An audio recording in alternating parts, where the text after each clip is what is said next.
like to talk about a little bit of Fairview history this evening. And I have this old photo here from 1870. And there's a lot of different things in this photo. I know you can't see it from here, but we're going to take snapshots so you can see different things in it. Right in the middle of the photo, apparently, the Presbyterian church is being built. That's why I know it's from 1870, because there's still scaffolding on the steeple. And it's actually where I grew up at. My parents had a house there. And that's where I grew up at for about 2 years until they bought my great-grandparents' house and moved there, down Main Street a little bit. But in this photo, you can see a lot of different things at Fairview back in 1870. This is the height of the oil boom. This is when Fairview had a population of over 3,000 or 4,000 people in the town. And shortly thereafter, probably about 1880s, 1882, I think there was a big crash in the oil market. Is when people lost all their money in this area. And over here you can see the Fairview United Presbyterian Church. So there's a Presbyterian Church and a United Presbyterian Church right beside each other. They must have some differences they couldn't work out. And then down here you can see the old schoolhouse. And right behind it was a Methodist church. And on top of the hill they had a German Reformed Lutheran church. In the middle of the photo here, you can see a big mansion. That was Senator Robert Hayes' house, or Thomas Hayes' house. And he lived there during the oil boom, but he also owned a farm in Hayesville, probably about 5 miles outside the picture to the west. Later on, after he served as senator, he became the president of a bank in Butler, and died in Butler and was buried in there. He forgot all about his roots in Fairview, apparently, but his house was bought by the Roach family, and they wanted to try to make it into a bar at one point. They wanted to make it into like a brothel or something like that. I don't know what they wanted to do, but they stuffed all the eaves of this big mansion full of newspaper and tried to burn it down to get insurance money to build their bar. But Fairview back then was a dry town. They didn't allow bars within the borough limits.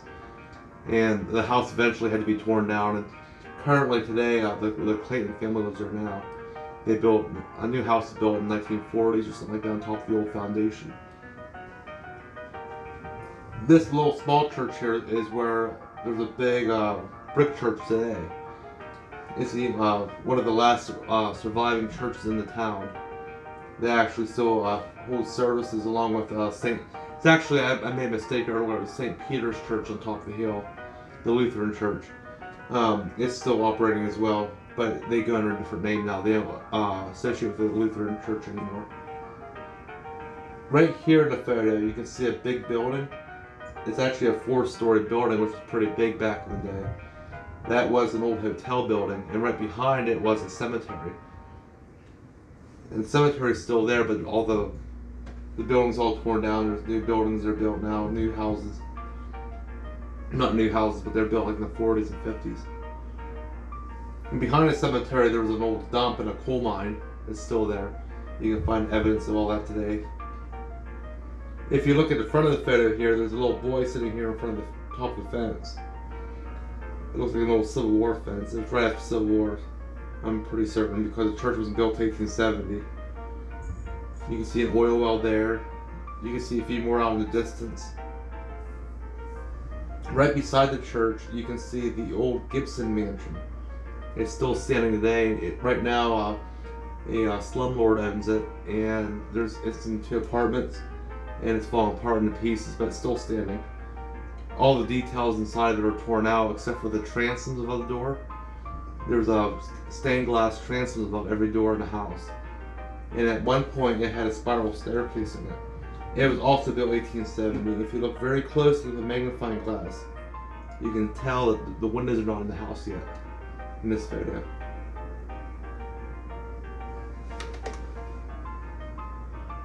I'm looking around a little bit more to see if I can point anything else out. On top of the hill here, you can see this barn. I think that might have been the St. Peter's Church there on top of the hill.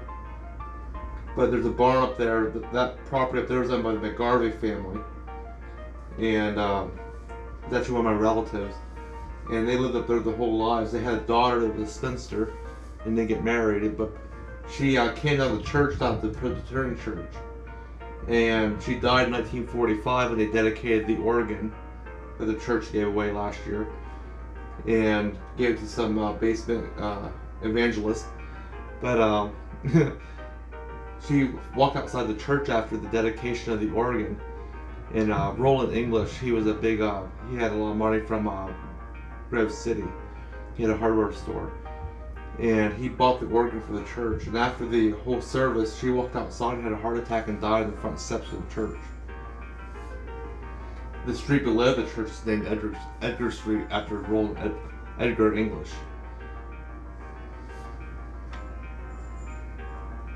And I don't think there's much more to talk about this photo. There's a lot of things you can and can't see in this photo because it's pretty minute. Right here in front of the church, the old original post office for the town was located there. That building still stands. It's currently a rental property, but it's still kept in good shape. Yeah, I think it was built 1830. And I was told by the owner currently that the attic, the rafters were made out of beams, of logs, like whole trees. Somewhere down in here too, look at it real quick here and see if I can see it.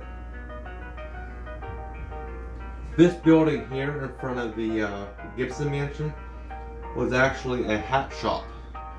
They call it the Campbell Millinery Shop, which is another name for like a store for like clothing for women. Those are my parents' property. My parents live right in the middle of town here still today. And then right beside that building would have been the bank and the grocery store. And then across the street would have been another hotel called the Adams Hotel, which is still standing right now.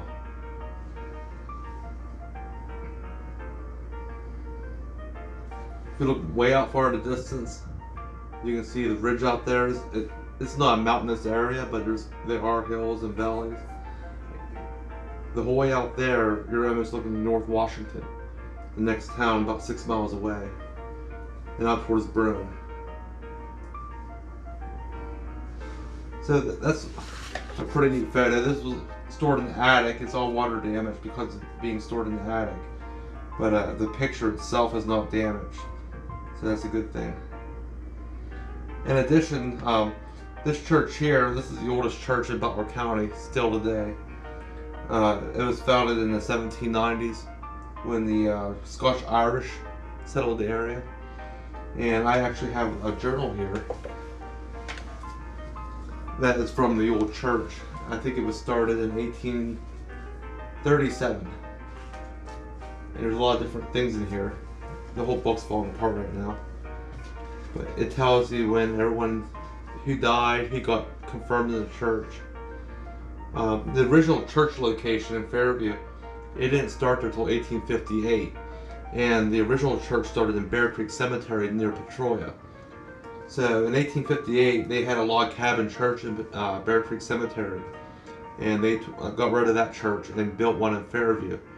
And back then, apparently the Presbyterians like to change titles for their church. It was the Associate Presbyterian Church. And then they changed over to the United Presbyterian Church. And then recently, within the last 10 years, it's now something, I can't think of the name of the church now, but it's still Presbyterian Church, but it's more the more conservative route. But this journal came from the Log Cabin Church and Bear Creek Cemetery. And my family helped found that, and there was a lot of names in here. Right here it says A.L. Campbell. These are all the baptized children actually in 1859.